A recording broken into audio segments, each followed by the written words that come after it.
आज हम आपको बताने वाले हैं ऐसे 5 इंपॉर्टेंट न्यूमेरिकल क्वेश्चन जो आपके बोर्ड पेपर सेट में अक्सर पूछ दिया करता है। तो चलिए स्टार्ट करते हैं इस 5 इंपॉर्टेंट न्यूमेरिकल क्वेश्चंस में से पहला क्वेश्चन। तो पहला क्वेश्चन क्या है, कह रहा है 4 गुणे 10 पे -9 कूलाम मीटर। ये सेंटीमीटर नहीं है, ध्यान रखना। सी फार यहाँ कूलाम है और यम फार क्या है, मीटर है। ठीक है, तो बच्चों आप सभी को पता है कि द्विध्रुव आघूर्ण का जो मात्रक होता है वो होता है कूलाम मीटर। तो यहाँ पर ये जो वैल्यू दी रखी है 4 गुणे 10 पे पावर -9 कूलाम मीटर, द्विध्रुव आघूर्ण का कोई वैद्युत द्विध्रुव 5 गुणे 10 पे पावर 4 न्यूटन कूलाम पे -1, मतलब न्यूटन बटे कूलाम। और न्यूटन बटे कूलाम किसका मात्रक है, वैद्युत क्षेत्र की तीव्रता का। ठीक है, कि किसी एक समान वैद्युत क्षेत्र की दिशा से 30 अंश पर संरेखित है। ठीक है, द्विध्रुव पर कार्यरत बल आघूर्ण का परिमाण परिकलित कीजिए। तो सबसे पहले हम आपको बता दें, जब कोई वैद्युत द्विध्रुव एक समान वैद्युत क्षेत्र में थीटा कोण बनाते हुए रखा होता है तो उस पर जो लगने वाला बल युग्म के आघूर्ण का सूत्र होता है वो आपका होता है टाउ बराबर PE साइन थीटा। अब आप ध्यान देना, तो क्वेश्चन में बच्चों दिया है 4 गुणे 10 पे पावर -9 कूलाम मीटर द्विध्रुव आघूर्ण, मतलब द्विध्रुव आघूर्ण का जो मान है, मतलब P को हम द्विध्रुव आघूर्ण बोलते हैं, इसका जो मान दे रखा है ये दिया है 4 गुणे 10 पे पावर -9 कूलाम मीटर। सेंटीमीटर मत समझना, ये क्या है, कूलाम मीटर। और आपका यहाँ पे वैद्युत क्षेत्र की तीव्रता जो दे रखी है, मतलब E का जो मान है ये आपका दिया है 5 × 10⁴ न्यूटन कूलाम पे -1। तो कूलाम पे -1 को जब आप नीचे करोगे तो ये हो जाएगा न्यूटन बटे कूलाम। ठीक, कोण दे रखा है आपका 30 अंश, मीन्स थीटा बराबर दिया है 30 अंश। हमें निकालना है बल आघूर्ण का मान। ठीक है, तो जब कोई वैद्युत द्विध्रुव एक समान वैद्युत क्षेत्र में रखा होता है तो उस पर कार्य करने वाला बल युग्म का आघूर्ण का जो सूत्र है वो आपका होता है टाउ बराबर PE साइन थीटा। ये क्वेश्चन बहुत ही सिंपल है, लेकिन आपके बोर्ड पेपर सेट में कई बार इस टाइप का प्रश्न पूछ रखा है। ठीक है, अब देखिए, तो द्विध्रुव आघूर्ण का मान कितना है, 4 गुणे 10 पे पावर -9 E वैद्युत क्षेत्र की तीव्रता है। वैद्युत क्षेत्र की तीव्रता का मान है 5 गुणे 10 पे पावर 4 और यहाँ पे थीटा का मान है बच्चों 30 अंश। अब आप ध्यान देना, टाउ बराबर हो जाएगा 5 चौका 4 का 5 में गुणा करो, यह आपका हो गया 20। ठीक है, अब देखिए इसको आप लिख दो एक बार इंटू 10⁴ और साइन 30 अंश की वैल्यू होती है 1/2।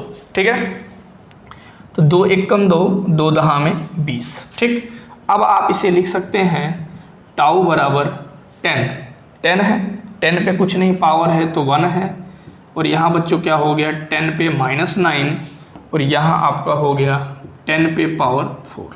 ठीक, आप देख पा रहे हैं बेस इसका सेम है, तो बेस सेम है बच्चों तो पावर क्या होगा, ऐड होगा। ठीक है, तो 4 में 1 को जोड़ेंगे तो 5 आएगा, और 5 में जब आप -9 को जोड़ेंगे तो बच्चों आ जाएगा 10 पे पावर -4। ठीक है, बल आघूर्ण का जो मात्रक होता है वो होता है न्यूटन मीटर। न्यूमेरिकल लगाते समय जब आप आंसर लिखते हैं तो उसका मात्रक लिखना बहुत ज़रूरी होता है, नहीं तो आपका जो सॉल्यूशन होगा वो इनकम्प्लीट होगा। ठीक है, इसको आप ऐसे भी लिख सकते हैं, टाउ बराबर 1 × 10⁻⁴ न्यूटन मीटर। ठीक है, तो आज के इस वीडियो में केवल ऐसे ही प्रश्नों पर डिस्कशन होगा जिस टाइप के प्रश्न आपको बोर्ड एग्जाम में अक्सर देखने को मिलते हैं। उम्मीद है आप सभी बच्चों को जितने भी पिछले टॉपिक हैं, पिछले कॉन्सेप्ट हैं, सभी के सभी टॉपिक अच्छे से क्लियर हैं। ठीक है। यदि आपको किसी भी टॉपिक में थोड़ा भी दिक्कत है तो पिछले वीडियोज को आप देख लीजिए, सभी के सभी टॉपिक आप अच्छे से क्लियर कर लीजिए ताकि आपको न्यूमेरिकल क्वेश्चंस लगाने में थोड़ा भी दिक्कत न हो, ठीक है।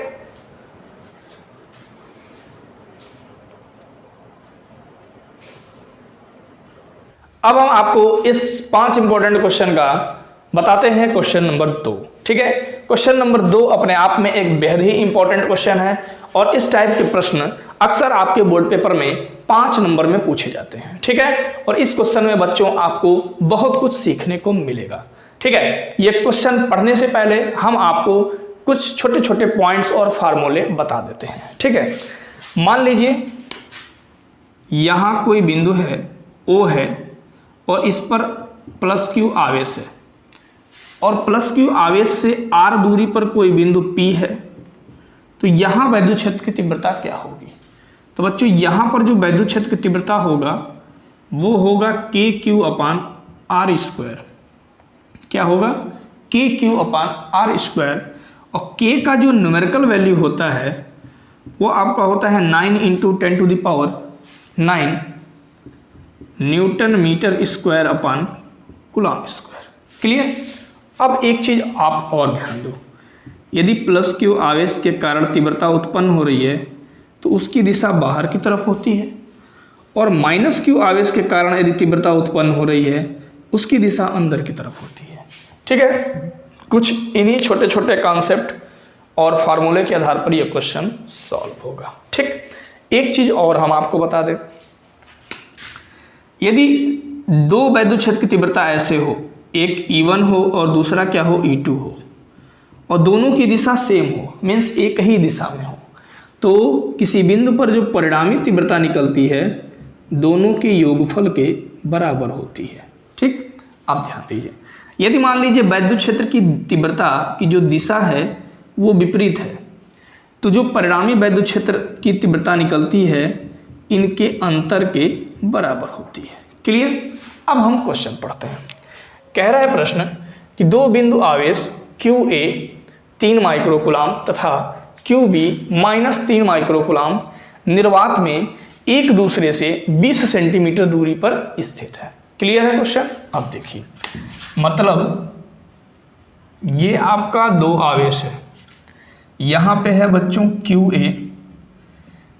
QA बराबर दिया है 3 माइक्रोकूलम्ब और QB बराबर दिया है -3 माइक्रोकूलम्ब। मीन्स एक धनावेश है और दूसरा क्या है, ऋणावेश है। हम आपसे कहें कि ये किसकी रचना कर रहा है तो आप बताएंगे कि ये वैद्युत द्विध्रुव की रचना कर रहा है, क्योंकि वैद्युत द्विध्रुव बच्चों एक ऐसा निकाय होता है जिसमें 2 बराबर किंतु विपरीत प्रकार के आवेश एक दूसरे से अल्प दूरी पर स्थित होते हैं और यहाँ पर ये दोनों आवेश की जो मात्रा है वो बराबर है और ये विपरीत प्रकार के हैं, मतलब एक धनावेश है तो दूसरा क्या है, ऋणावेश है। बात क्लियर। अब देखिए, कह रहा है कि निर्वात में एक दूसरे से 20 सेंटीमीटर दूरी पर स्थित है, मतलब इनके बीच की जो दूरी है बच्चों वो आपका दे रखा है 20 सेंटीमीटर। क्या है, 20 सेंटीमीटर। ये आपका बिंदु A है और ये आपका बच्चों क्या है, बिंदु B है। फिर कह रहा है कि दोनों बिंदु आवेशों को मिलाने वाली रेखा AB के मध्य बिंदु O पर वैद्युत क्षेत्र कितना है। मतलब ये जो दोनों बिंदु आवेश हैं QA और QB, इन दोनों बिंदु आवेशों को जो मिलाने वाली रेखा है AB के मध्य बिंदु मान लीजिए ये, यहाँ पर हमको परिणामी वैद्युत क्षेत्र निकालना है। वैद्युत क्षेत्र कितना है, मतलब यहाँ पर हमें परिणामी वैद्युत क्षेत्र निकालना है। अब जरा ध्यान दीजिए, तो यहाँ पर 2 आवेश है, इन दोनों आवेशों के कारण इस बिंदु पर तीव्रता उत्पन्न होगी। हम आपको क्या बताएं, प्लस Q आवेश के कारण जो तीव्रता उत्पन्न होती है उसकी दिशा बाहर की तरफ होती है, माइनस Q आवेश के कारण जो तीव्रता उत्पन्न होती है उसकी दिशा अंदर की तरफ होती है। इतनी बात क्लियर। आप देखिए, तो यहाँ है आपका प्लस Q आवेश, इसके कारण इस बिंदु पर जो तीव्रता उत्पन्न होगी उसकी दिशा बच्चों बाहर की तरफ होगी, इसे आप E1 कह सकते हैं। और इस आवेश के कारण जो इस बिंदु पर तीव्रता उत्पन्न होगी उसकी दिशा ऋण आवेश की ओर होगी, मतलब इसी की ओर होगी। तो ये ऐसा हो जाएगा E2। अब क्या देख पा रहे हैं, E1 व E2 दोनों एक ही दिशा में है, देखिए एक ही दिशा में है, तो बिंदु O पर जो परिणामी तीव्रता होगी इन दोनों तीव्रताओं के योग के क्या होगी, बराबर होगी। अब प्रॉब्लम आता है कि इस बिंदु से जिस बिंदु मतलब इस आवेश से उस बिंदु तक की दूरी जहां हम तीव्रता ज्ञात करते हैं क्या है, ठीक है। तो इसकी दूरी बच्चों 20 सेंटीमीटर है और ये बिंदु क्या है, बीचों बीच में है, मतलब यहां से यहां तक की जो दूरी है ये आपका हो जाएगा 10 सेंटीमीटर और यहां से यहां तक की बच्चों दूरी होगी ये भी आपका क्या हो जाएगा 10 सेंटीमीटर। क्लियर। कह रहा है बिंदु O पर परिणामी तीव्रता निकालिए, तो बिंदु O पर जो परिणामी तीव्रता होगा वो आपका क्या होगा, E1 प्लस E2। क्लियर है बात। अब बात को समझिए, तो यहाँ पर बच्चों QA का जो मान दिया है ये आपका दिया है 3 माइक्रो कूलाम, इसको आप कूलाम में बदल लो, तो 1 माइक्रो कूलाम में जिसको नहीं पता होगा नोट कर लेना 10 पे पावर माइनस 6 कूलाम होता है, तो 3 माइक्रो कूलाम में बच्चों हो जाएगा 3 गुणे 10 पे पावर माइनस 6 कूलाम, ठीक है। और QB बराबर दिया है -3 माइक्रो कूलाम, ये भी आपका हो जाएगा -3 गुणे 10 पे पावर माइनस 6 कूलाम। एक बात का आप ध्यान रखना, जब भी आवेश की वैल्यू पुट करना इस फार्मूले में तो वो धन और ऋण से मत पुट करना, ठीक है। चाहे धन आवेश हो चाहे ऋण आवेश हो, इसकी जो मात्रा है ना आवेश की वो आपका है 3 माइक्रो कूलाम और केवल उसकी मात्रा ही लिखना है। ऋण चिन्ह यह प्रदर्शित करता है कि यह आवेश ऋण आवेश है और धन चिन्ह यह प्रदर्शित कर रहा है कि यह आवेश क्या है, धन आवेश है। बात क्लियर। अब आप देखो, और यहां से बच्चों यहां के बीच की दूरी मान लीजिए OA है, OA आपका दिया है 10 सेंटीमीटर, सेंटीमीटर को आप मीटर में बदल दो, तो बच्चों सेंटीमीटर को मीटर में बदलने के लिए क्या करते हैं, सेंटीमीटर को मीटर में बदलने के लिए 100 से भाग देते हैं। आज से आप दूसरा कुछ सीख लो, तो 100 को जब आप ऊपर ले जाओगे 100 क्या होगा, 10 पे 2 होगा ना, और 10 पे 2 को जब आप ऊपर ले जाओगे 10 पे -2 हो जाएगा। तो आज से आप याद रखना कि सेंटीमीटर को मीटर में यदि बदलना है तो 10 पे पावर -2 से गुणा करते हैं, ठीक है। तो इसको लिख देंगे 10 पे पावर -2 मीटर, ठीक है। या इसको आप कैलकुलेट करोगे, बेस सेम है, पावर ऐड होगा, तो 1 में से -2 गया तो 10 पे -1 मीटर। क्लियर। आप देखिए OB का मान भी उतना ही होगा क्योंकि OB भी आपका क्या है 10 सेंटीमीटर है, तो ये भी हो जाएगा 10 पे -1 मीटर। अब हम कैलकुलेट करते हैं बिंदु O पर परिणामी विद्युत क्षेत्र की तीव्रता। क्या कैलकुलेट करते हैं, बिंदु O पर परिणामी विद्युत क्षेत्र की तीव्रता। अब हम लिखेंगे अतः AB के मध्य बिंदु, AB के मध्य बिंदु O पर परिणामी वैद्युत क्षेत्र की तीव्रता, ठीक है। तो परिणामी वैद्युत क्षेत्र की जो तीव्रता होगी वो आपकी होगी E बराबर E1 प्लस E2, क्योंकि E1 और E2 क्या है, दोनों एक ही दिशा में है। अब मेरी बात को समझो, तो E बराबर E1, तो वैद्युत क्षेत्र की तीव्रता का जो सूत्र होता है क्या होता है, ये प्लस Q आवेश है, यहाँ से R दूरी पर कोई बिंदु है, यहाँ तीव्रता जब हम निकालते हैं तो वो आपका होता है KQ/R²। ठीक। अब देखिए E1 क्या है, इसके कारण यहाँ उत्पन्न तीव्रता है, ठीक है। तो यहाँ फार्मूला हो जाएगा K, Q की जगह हो जाएगा QA और R² की जगह हो जाएगा OA का होल स्क्वायर प्लस यहाँ हो जाएगा बच्चों K मतलब E2 के कारण ये OB, ये हो जाएगा QB बटे OB का होल स्क्वायर। अब आप ध्यान दो, E बराबर K का मान आप लिख सकते हो 9 गुणे 10 पे 9, और QA का मान आपका दिया हुआ है 3 गुणे 10 पे पावर माइनस 6 कूलाम बटे OA का मान बच्चों क्या है 10 पे माइनस 1 मीटर।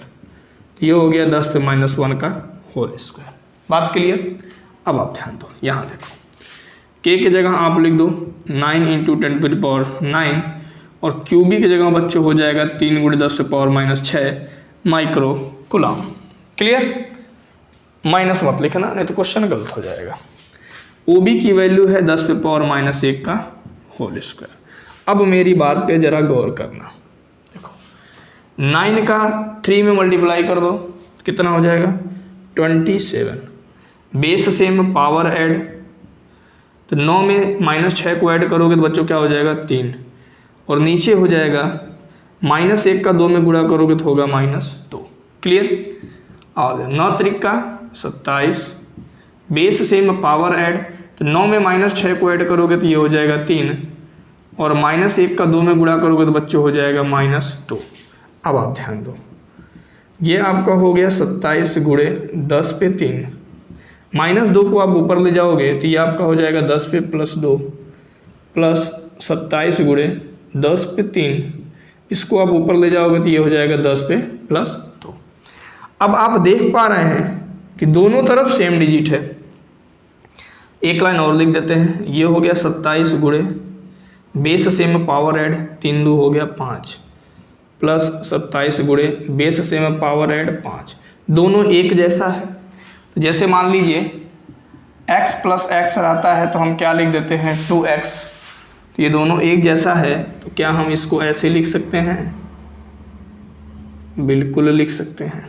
ठीक, तो E बराबर बच्चों हो जाएगा 27 दूना 54 गुणे 10 पे पावर 5, 27 दूना 54 गुणे 10 पे पावर 5। अब हम क्या कर रहे हैं, दशमलव को एक अंक इधर खिसका दे रहे हैं, मतलब ये आपका 54 है, 54 को हम लिख सकते हैं 54.0, और जब दशमलव एक अंक इधर खिसकता है मतलब दशमलव यहाँ से यहाँ आएगा, इस डायरेक्शन से इस डायरेक्शन में आएगा, तो मल्टीप्लाई का चिन्ह लगा के 10 पे उतना प्लस पावर लगा देंगे। एक डिजिट खिसकेंगे तो 1 प्लस पावर होगा, 2 डिजिट खिसकेंगे तो 2 प्लस पावर होगा। ठीक, हमको एक डिजिट खिसकना है तो ये हो जाएगा 5.4 गुणे 10 पे 1 गुणे 10 पे 5 बराबर ये आपका हो जाएगा 5.4, और बेस से में पावर ऐड 5 और 1 क्या हो जाएगा बच्चों 6 हो जाएगा। क्या निकालना है, वैद्युत क्षेत्र की तीव्रता, और वैद्युत क्षेत्र की तीव्रता का मात्रक होता है न्यूटन बटे कूलाम। क्या होता है, न्यूटन बटे कूलाम। अब हमसे दूसरा प्रश्न क्या पूछ रहा है, दूसरा प्रश्न कह रहा है बच्चों कि यदि 1.5 गुणे 10 पे पावर 9 कूलाम परिमाण का कोई ऋणावेश परीक्षण आवेश इस बिंदु पर रखा जाए। किस बिंदु पर, बिंदु O पर। ठीक है, मतलब प्रश्न में कह रहा है कि बिंदु O पर रखा आवेश, बिंदु O पर आवेश, बिंदु O पर आवेश यदि Q बराबर दिया हो 1.5 गुणे 10 पे पावर 9 कूलाम, यह ऋण आवेश है। ठीक है, तो यह परीक्षण आवेश कितने बल का अनुभव करेगा, मतलब हमको बल निकालना है, और बिंदु O पर हम वैद्युत क्षेत्र की तीव्रता निकाल चुके हैं। E बराबर कितना निकला है, निकाले हैं 5.4 गुणे 10 पे 6 न्यूटन बटे कूलाम। हमें निकालना है बल। ठीक है, तो बच्चों वैद्युत क्षेत्र की तीव्रता का जो बेसिक फार्मूला है, बेसिक फार्मूला होता है E बराबर F बटे Q। ठीक है, यहाँ से आप F बड़े आराम से निकाल सकते हो। Q को इधर कर दो तो ये हो जाएगा EQ बराबर हो गया F, या F बराबर E। E की वैल्यू क्या है 5.4 गुणे 10 पे पावर 6, और बच्चों Q का वैल्यू क्या है -1.5 गुणे 10 पे पावर -9। ठीक है, अब आप ध्यान दो, तो अब आप क्या करो, 5.4 है और क्या है 1.5 है। ठीक है, तो 15 चौका बच्चों क्या होता है 60 को 0 हासिल, 6, 15 पचे होता है 75, 75 और 6 बच्चे हो जाएगा 81, और एक अंक के पहले दशमलव एक अंक के पहले दशमलव मिल के हो जाएगा 2 अंक के पहले दशमलव। बेस सेम है, पावर ऐड होगा, तो 6 में -9 को जब आप ऐड करोगे तो आएगा -3, माइनस को आप छोड़ देना, तो आप इसे लिख सकते हो 8.1 गुणे 10 पे पावर -3 न्यूटन। ठीक है, तो बच्चों उम्मीद है कि ये क्वेश्चन आपको बहुत ही आसान तरीके से समझ में आ गया होगा, बहुत ही ज़बरदस्त तरीके से समझ में आया होगा। यदि आपको किसी भी टॉपिक के बेसिक कॉन्सेप्ट में थोड़ा भी तकलीफ है तो एक बार पिछले वीडियोज को आप देख लीजिए, ताकि आपको न्यूमेरिकल क्वेश्चन सॉल्व करने में थोड़ा भी दिक्कत ना हो। तो बच्चों ये प्रश्न आपके बोर्ड पेपर में 5 नंबर में पूछता है। ठीक है, तो आप इसे अच्छे से नोट कर लें, समझ लें। क्लियर?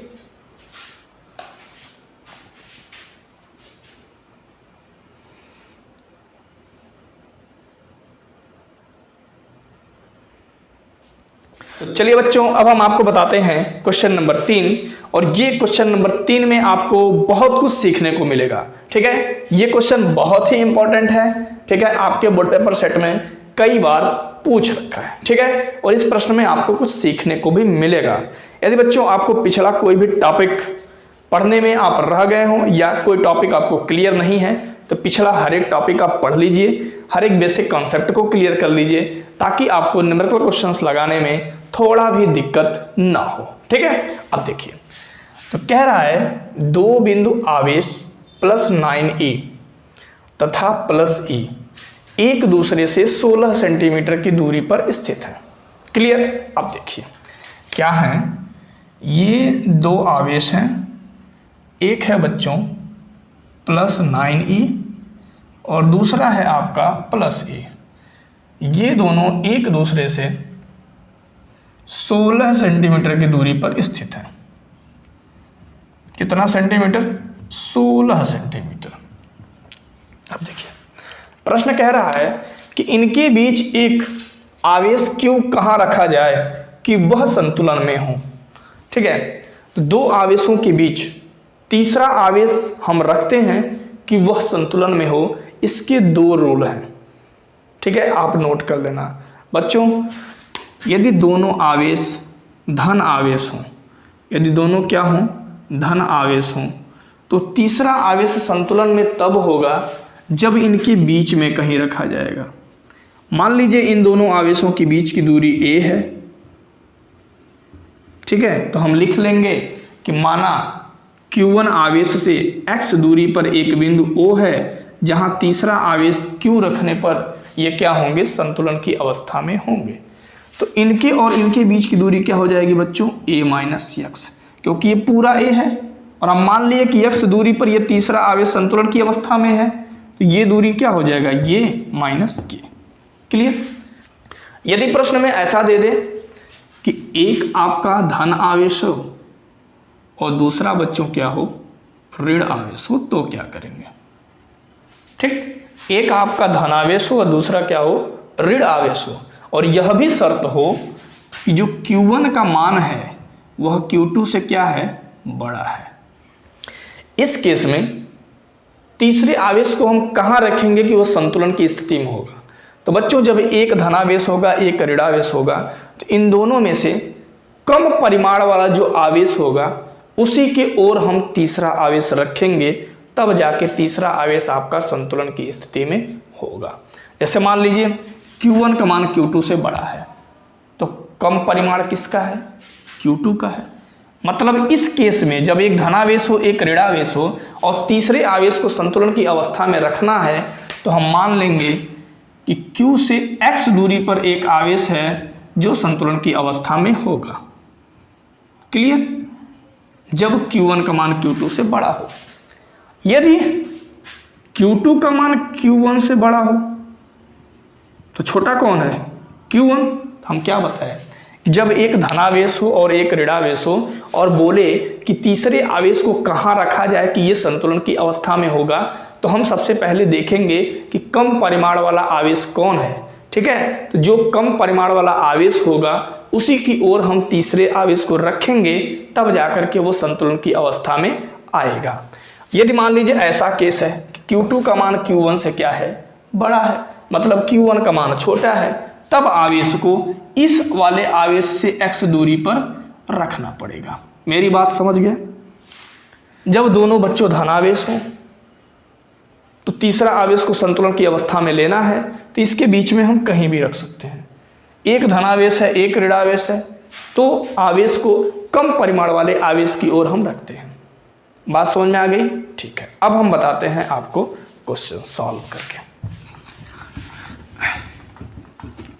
तो क्वेश्चन कह रहा है कि दो बिंदु आवेश +9e तथा +e एक दूसरे से 16 सेंटीमीटर की दूरी पर है। इनके बीच एक आवेश Q कहाँ रखा जाए कि वह संतुलन में हो। ठीक है, तो यहां मान लीजिए, हम मान लेंगे, माना। अब बच्चों एक चीज और बता दें, आवेशों के निकाय में जो आवेश संतुलन में होता है, उस आवेश पर स्थित जो परिणामी बल होता है वो बच्चों क्या होता है, शून्य होता है। ये बात आप ध्यान रखना कि आवेशों के निकाय में जो आवेश संतुलन की अवस्था में होता है, उस आवेश पर जो लगने वाला परिणामी बल है उसका मान शून्य होता है। क्लियर? यदि आवेश में सभी निकाय संतुलन की अवस्था में हो तो प्रत्येक आवेश पर लगने वाला जो बल है उसका मान क्या होगा, शून्य होगा। क्लियर? आपको क्वेश्चन से और अच्छे से क्लियर हो जाएगा। तो हम मान लेंगे कि माना +9e आवेश से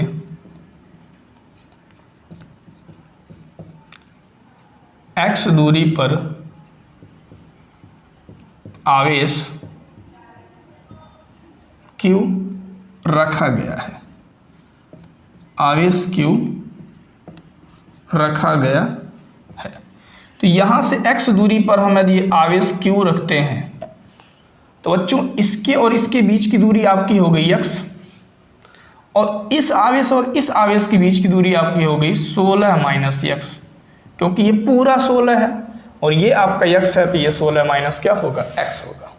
अब देखिए, इस आवेश के कारण इस पर जो बल लगेगा वो क्या होगा, प्रतिकर्षण बल लगेगा। ठीक है, और प्रतिकर्षण बल की दिशा बच्चों होती है बाहर की तरफ। ये आपका होगा F1। क्या होगा, F1। ये 16 - x है, ये दिशा क्या हो जाएगा, F1। और इस आवेश के कारण इस आवेश पर जो लगने वाला बल है, दोनों धनावेश हैं तो इनके बीच भी प्रतिकर्षण बल लगेगा, तो इसकी दिशा बच्चों होगी इधर, और इसको आप बोल देंगे F2। ठीक है, अब देखिए, अब हम लिख देंगे आवेश Q के संतुलन के लिए, आवेश Q के संतुलन के लिए अभी हम आपको बताए हैं, किसी निकाय में कोई आवेश यदि संतुलन में है तो उस पर लगने वाला जो परिणामी बल है वो क्या होता है बच्चों, शून्य होता है। और यहाँ देख पा रहे हैं आप कि F1 और F2 दोनों विपरीत दिशा में हैं, तो यहाँ पर जो परिणामी होगा वो आपका होगा F1 - F2। क्लियर? बराबर 0। ठीक, तो F1 बराबर क्या हो गया, F2। क्लियर? अब आप ध्यान दीजिए, F1 क्या है, +9e और Q के मध्य लगने वाला बल F1, प्रतिकर्षण बल।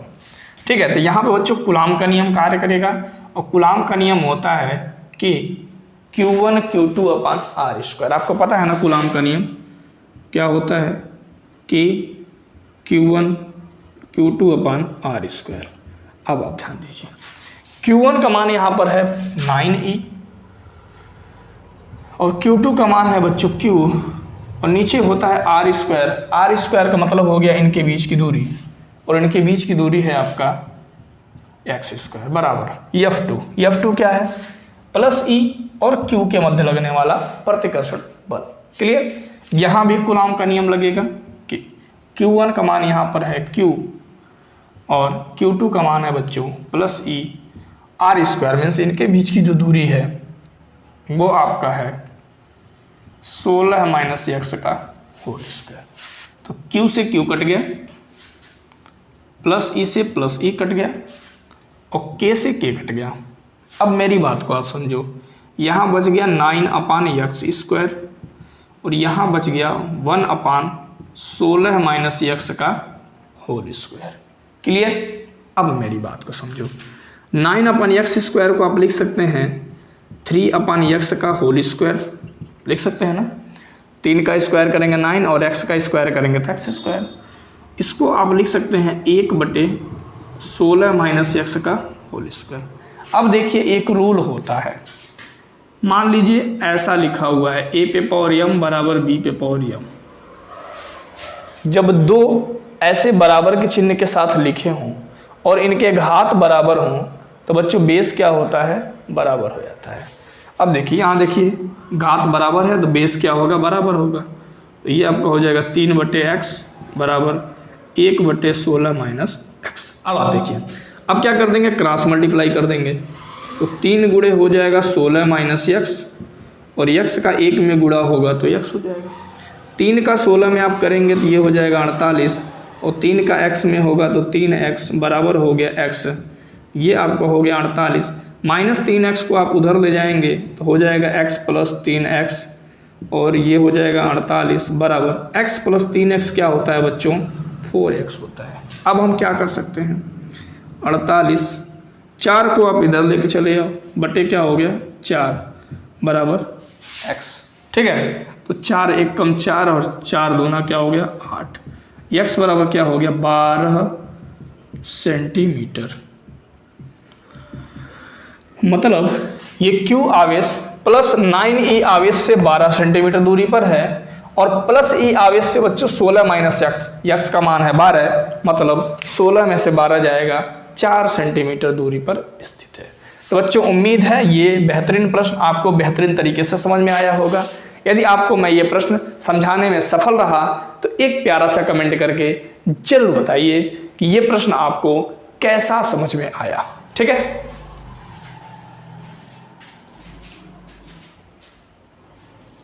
तो अब हम बताने जा रहे हैं आपको क्वेश्चन नंबर 4। बच्चों अब तक हम आपको 3 क्वेश्चन समझा दिए। यदि वो प्रश्न मैं आपको समझाने में सफल रहा तो एक प्यारा सा कमेंट करके जरूर बताइएगा, ठीक है। और यदि आप चैनल पे नए हैं तो चैनल को सब्सक्राइब कर लीजिए, ठीक है। अब देखिए क्या कह रहा है कि 2 बिंदु आवेश प्लस 5 × 10⁻⁻19 कूलाम व 10 × 10⁻⁻19 कूलाम 1 मीटर की दूरी पर स्थित है, ठीक है।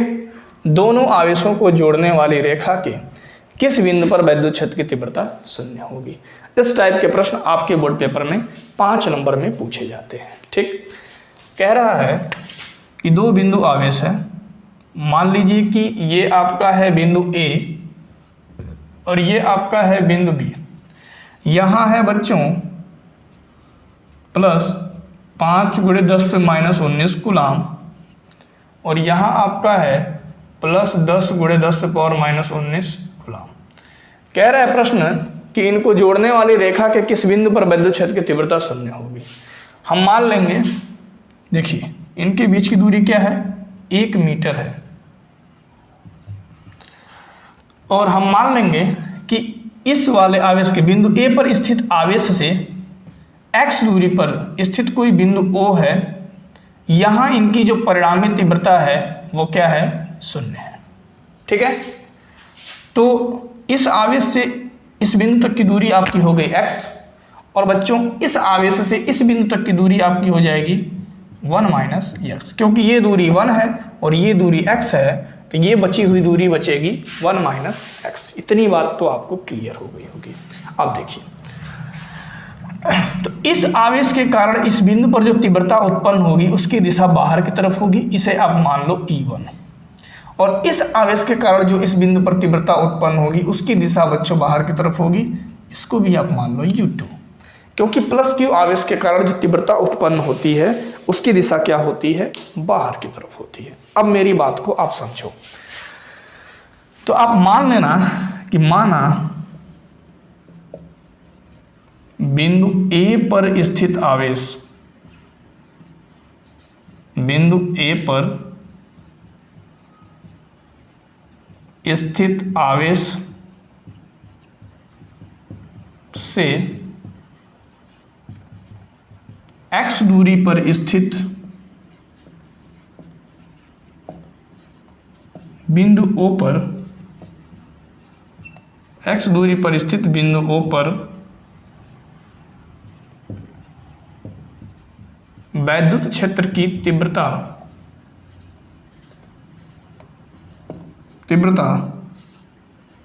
शून्य होगी।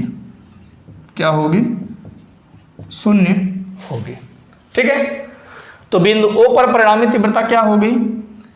E बराबर हो गया बच्चों 0, शून्य, और परिणामी तीव्रता का जो मान होगा वो होगा E1 माइनस E2 बराबर हो गया शून्य, या E1 बराबर E2, तो कि माइनस E2 है उस साइड में जाएगा तो प्लस E2 हो जाएगा। अब आप मेरी बात को समझें। हम आपको अभी पिछले क्वेश्चन में बताए थे कि मान लीजिए कि यदि यहाँ पर प्लस Q आवेश है, तो इस आवेश से R दूरी पर स्थित यदि कोई बिंदु P है, तो यहाँ जो वैद्युत क्षेत्र की तीव्रता होती है वो आपका होता है KQ/R²। ठीक है, तो E1 क्या है?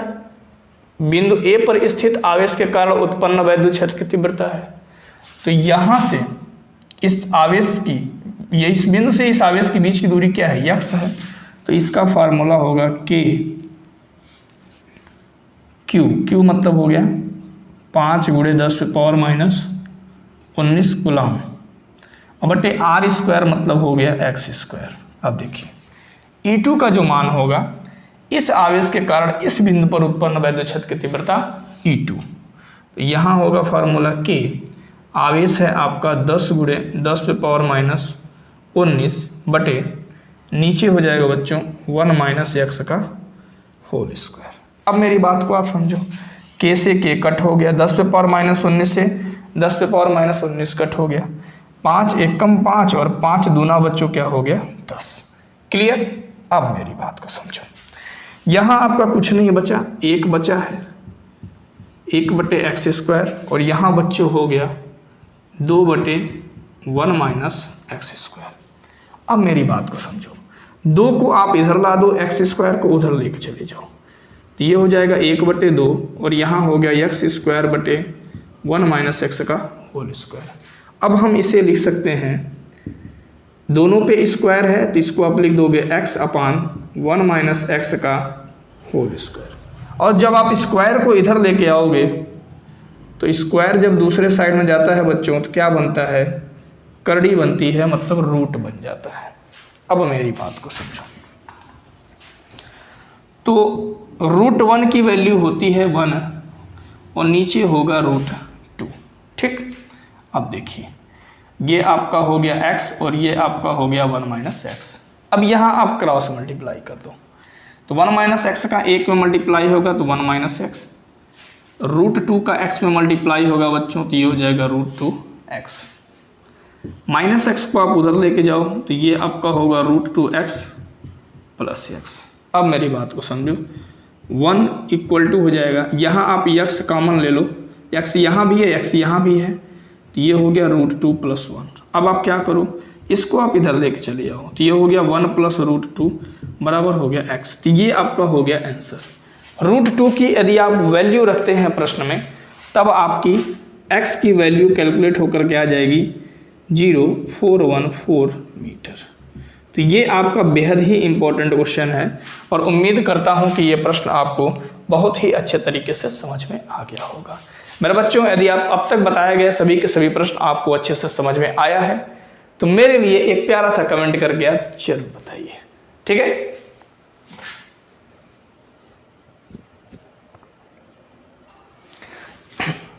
तो बच्चों अब हम आपको बताते हैं इस वीडियो का लास्ट क्वेश्चन, और ये बहुत ही आसान प्रश्न है।